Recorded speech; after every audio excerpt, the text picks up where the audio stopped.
Hello, what is going on? GZTV here, back with another video. Got the weekend shirt on, of course. We got another NBA recap, two really good games today, and we're about to talk about it. But first, shout out to any of you that watched my music, video thing where I listened to Tyler's song, went over Double XL Freshman, and listened to Playboy Cardio on vinyl, which I'm gonna do more live streams of listening to albums on vinyl.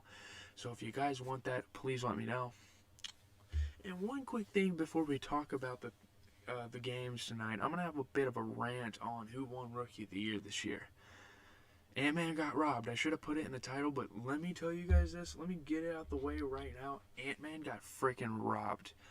I don't care. 2 40-plus point games in your rookie year warrants a Rookie of the Year.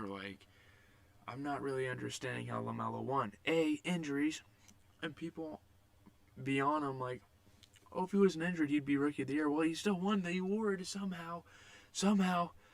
That's like Ben Simmons winning it the first year, not the second year. Nah, I'm off that. I'm off the Ben Simmons jokes. But, all jokes aside, I don't understand how Ant-Man doesn't win this award. Yes, LaMelo may be the better all-around player, and he may be a little more valuable, but Ant-Man just had a year that is unforgettable and he should have got the Rookie of the Year for that. That's all I wanted to say. I just kind of wanted to get that out of the way before we started talking about games. Hawks and Sixers. Wow, what a game this was. Trae Young, like The Undertaker, came back from the dead and just won the game somehow. Hawks rallied from down 26 points. They stunned the Sixers in Game 5. Trae Young ran off the court, clapping and yapping towards the few Hawk fans that braved the Philly crowd and stuck around and were rewarded with a comeback victory for the ages. Think about that. Those fans could have easily left the game, but no, they stayed there. Trae Young and them went full beast mode and took down the Sixers, which I'm happy about because I want the Hawks to win this series.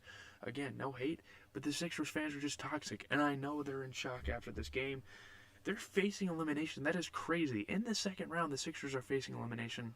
I mean, we got a bit of a familiar circumstance, but this year, they were easily a conference finals contender, and now they're facing elimination. So, yeah, let's just take a look at the box score for the Sixers. We'll start with the losing team. 37 and 13 from Embiid and 36 from Seth Curry. They lost, but shout out to Seth Curry. He's one of my favorite players on that team. I really like the guy. He's a great shooter. He's very underrated. Fun fact, Joel Embiid and Seth Curry were the only ones who made a field goal the entire second half. I'll pay any money to watch Trae Young play. Honestly, me too.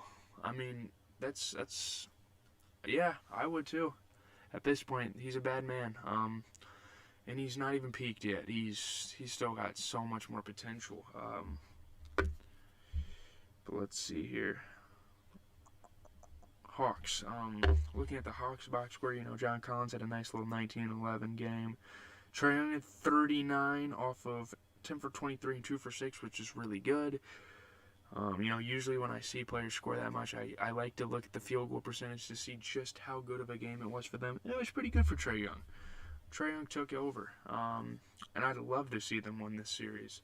That'd be great to see the Hawks finally make it decently far in the playoffs. So yeah, that was pretty much that game. Next up, we have the Clippers and Jazz, which just ended. This game took so long to end. I was just getting super impatient trying to make this video. Is there anything else from the Hawks-Sixers game? Ice Trae and Quavo had a little meet up after the game. It's always good for the culture, I guess. Literally. Yeah, let's just move on. Anyways, that's all I had to say for that. PG-13 pretty much carried the Clippers, which no one thought he could do, but he did. And they beat the Jazz, which is disappointing on the Jazz's part because they had all the reasons to win this game with Kawhi being out. But they didn't pull it off, of course. I don't know, are they contenders or pretenders at this point? I don't know. We'll see in Game 6. But, Clippers, I mean, I guess he didn't necessarily carry. PG-13 didn't necessarily carry. He had some helpers. I mean, Marcus Morris had 25 points off of 3 for 4 from 3, 10 for 16 from the field. Reggie Jackson went 3 for 8 from 3, 8 for 15 from the field, and had 22. So he didn't necessarily carry him, but PG-13 did a good job playing in that first option role, that leader role. 37 and 16, good stat line for him there. I mean, moving on to the other side, I talked about Jordan Clarkson not having super good games, and he's like the X factor for the Jazz. He kind of picked it up tonight, not too much. I mean, they definitely needed more from him. I mean, Bogdanovich had 32 points. That's awesome. Mitchell could have scored a little more, but I can't hate on him because he's had some of the best playoff scoring nights ever in recent history, at least. Rudy Gobert had 17 and 10. Donovan Mitchell had a light 21. I definitely feel like he could have went for more than that. Maybe a 30-point game. A 30-point game would have gave them the win, quite literally, technically. But yeah, Clippers fans got to be happy with Kawhi out winning that game. It's big time for them. And honestly, Game 6, if they wanted to, they could do some load management and just completely tank the game. I don't know if that's a good idea. Obviously, they want to try. But don't even think about bringing Kawhi to the arena, to be honest with you. Yeah. I don't really have too much to talk about. If they want to, if they try, yeah, obviously try to win Game 6. But, if you want to give Kawhi more time to recover, tank this game and try to win in the Game 7 and just kind of, I don't know. I don't really know what their approach is going to be, but, yeah, I know it'll be interesting. And for some reason, ESPN doesn't show me tomorrow's schedule. I don't know why it's doing that, but I'm assuming the Bucks and Nets are playing Game 6 tomorrow. Bucks are facing elimination, which we didn't think after seeing, Harden and Kyrie. Harden temporarily go down. Kyrie pretty much for good go down. We didn't expect to see the Bucks facing elimination, but they are. So, Drew Holiday's going to have to do X-Factor things. Chris Middleton and Giannis are going to have to be the scorers. We're going to need Bryn Forbes to put up a decent bench performance, Lopez, obviously, defense, some scoring, They're going to have to find a way to stop KD. I don't know if there is a way in NBA history to stop KD, but they're going to have to find a way to do something about it. Or else they're going to lose, and it's going to be one of the most disappointing endings to a series after freaking one of the biggest superstars in the NBA went down, Kyrie. I wouldn't say he's one of the biggest. I mean, he kind of is, but yeah, you get the point. Talking about tonight's games and how I think the rest of the series is gonna go. Hawks and Sixers, I got that going in 7. Undetermined. I don't know who I have winning that series quite yet, but I definitely think that's going to be a Game 7, and it's going to be a popcorn, get your popcorn out type of moment. It's going to be awesome. I'd love to see the Hawks win Game 6, but I definitely think it's going to be a Game 7 series, no doubt about it.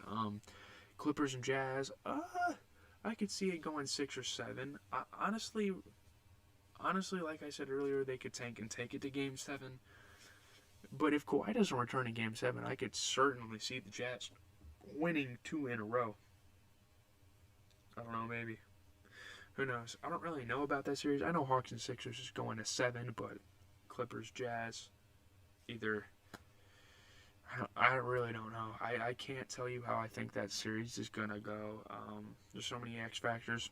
If Jordan Clarkson ends up putting up 20-plus point performances in the next 2 games, they'll win the series. But, yeah. So yeah, that was pretty much the video. I usually just take the last minute to talk about some stuff. Tomorrow I'm thinking about, it's Travis Scott Day for vinyl, listening, my reviews. I'm going to do a couple Travis Scott album reviews. It's pretty much the end of the program though.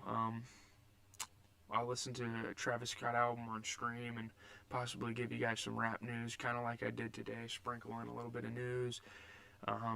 It was crazy that Tyler dropped today. I might give you guys my thought on Dave Season 2, Lil Dicky's TV show, because I'm definitely going to be watching that. That'll be interesting. Obviously, you guys will get a short little recap video on Bucks and Nets tomorrow. I'm assuming they play. But yeah, I'll give you guys a quick little rundown of what happens for that game tomorrow. Be on the lookout on my TikTok for music content. I might either do music content or video game content besides the recap stuff. So yeah, GZTV, leave a like, comment, subscribe. Suggest me to other people. Spread the word. I'm on the come up, man.